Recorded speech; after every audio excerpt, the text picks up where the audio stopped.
Washington, anticipating that special counsel Robert Mueller will ask to interview President Donald Trump. The president's legal team is discussing a range of potential options for the format, including written responses to questions in lieu of a formal sit-down, according to 3 people familiar with the matter. Lawyers for Trump have been discussing with FBI investigators a possible interview by the special counsel with the president as part of the inquiry into whether Trump's campaign colluded with Russia during the 2016 election. A source familiar with a late December meeting between Trump's legal team and representatives from the special counsel's office said the timing of the possible interview, a written response, has not been set but could come in a matter of weeks. The source described the talks as a collaborative approach. The discussions were also described by one person with direct knowledge as preliminary and ongoing. Trump's legal team is seeking clarification on whether the president would be interviewed directly by Mueller, as well as the legal standard for when a president can be interviewed, the location of a possible interview, the topics and the duration. But the president's team is also seeking potential compromises that could avoid an interview altogether, 2 of those interviewed told NBC News. With the possibility now looming that the president himself could be subject to an interview by the FBI or Mueller's investigators, Trump's legal team has been debating whether it would be possible to simply avoid it. One individual familiar with the strategy said those internal discussions within Trump's legal team began shortly after the president's former campaign manager, Paul Manafort, was indicted in late October for money laundering in connection with his business dealings with Ukraine. Trump's legal team sat down with representatives from the special counsel's office in late December. In a statement to NBC News, Trump lawyer John Dowd said the White House does not comment on communications with the OSC Office of Special Counsel out of respect for the OSC and its process. The White House is continuing its full cooperation with the OSC in order to facilitate the earliest possible resolution. Peter Carr, spokesperson for the special counsel's office, declined to comment. In addition to the possibility of suggesting the president submit written responses in place of an interview, a second person familiar with the president's legal strategy said another possibility being contemplated was an affidavit signed by the president affirming he was innocent of any wrongdoing and denying any collusion. It was not clear what such an affidavit might state regarding the president's firing of former FBI Director James Comey in May 2017 at a time when Comey was leading the Russia probe. President Donald Trump speaks to the media on Saturday. Yuri Gripas, Reuters. Justice Department veterans cast doubt on the possibility that Mueller, who served as FBI director for 12 years, would forego the chance to interview the president directly. Prosecutors want to see and hear folks in person, said Chuck Rosenberg, former U.S. Attorney for the Eastern District of Virginia and Chief of Staff to FBI Director Comey. They want to probe and follow up. Body language and tone are important, said Rosenberg, now an NBC News analyst. And they want answers directly from witnesses, not from the lawyers. The odds of prosecutors agreeing to written responses are somewhere between infinitesimally small and 0. Criminal defense attorney Alan Dershowitz called the Trump team's maneuvers gamesmanship. It's what any criminal defense attorney would do. I would never let the prosecution interview my client, said Dershowitz, but I don't represent the President of the United States, and presidents don't want to plead the Fifth. So this route makes sense. Dershowitz added that the defense's strategy does not mean they are presuming Trump is guilty of wrongdoing.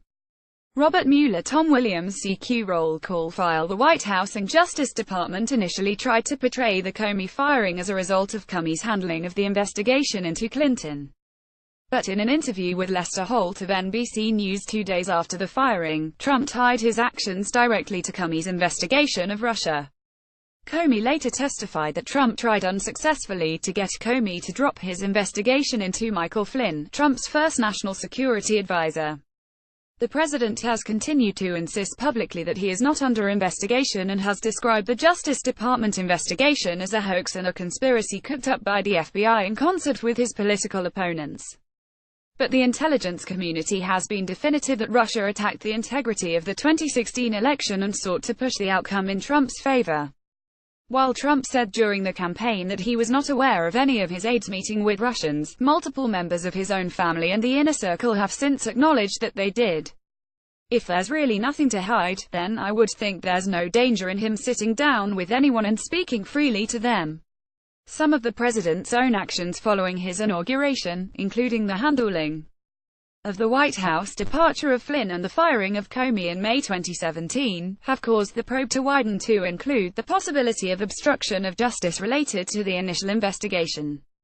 The special counsel is also delving into the actions of some of the Trump children and the president's son-in-law, who were involved in the campaign and the presidential transition, the decision to fire Comey, and public statements regarding a meeting with Russian individuals during the campaign. In June 2017, Trump disputed Comey's testimony to Congress that the president attempted to interfere in the FBI's investigation of Flynn and said he was 100% willing to testify under oath about his conversations with Comey. Asked by a reporter Saturday if he was willing to speak with Mueller and his team, Trump initially said yeah, but it was unclear whether he was committing to an interview or acknowledging the question. He did not elaborate. Instead, he reasserted that there was no collusion between his campaign and Russia and sought to focus attention on his former Democratic opponent. Just so you understand, there's been no collusion, there's been no crime, and in theory everybody tells me I'm not under investigation. Maybe Hillary Clinton is, I don't know, but I'm not, he told reporters at Camp David. But we have been very open. We could have done it two ways. We could have been very closed, and it would have taken years. But you know, sort of like when you've done nothing wrong, let's be open and get it over with. Because, honestly, it's very, very bad for our country, the president said. It's making our country look foolish. And this is a country that I don't want looking foolish. And it's not going to look foolish as long as I'm here.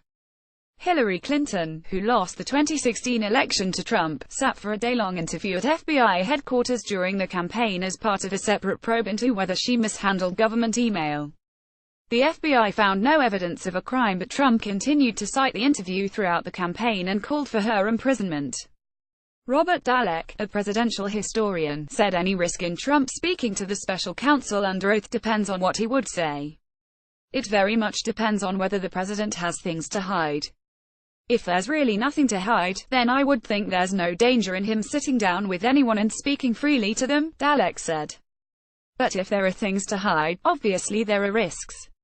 Former President Bill Clinton, who was under investigation by an independent counsel, testified under oath and on camera before a federal grand jury for some 4 hours in 1998 in connection with a relationship he had with a White House intern and previous relationships with other women while married.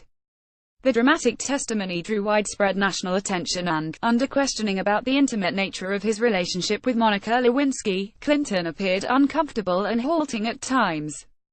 But Dalek couldn't recall another sitting president in discussions to be interviewed in a criminal investigation during his first year in office. This has never happened before, Dalek said. Maybe later in the administration, but in the first year to be under this kind of scrutiny and attack, it's devastating to an administration.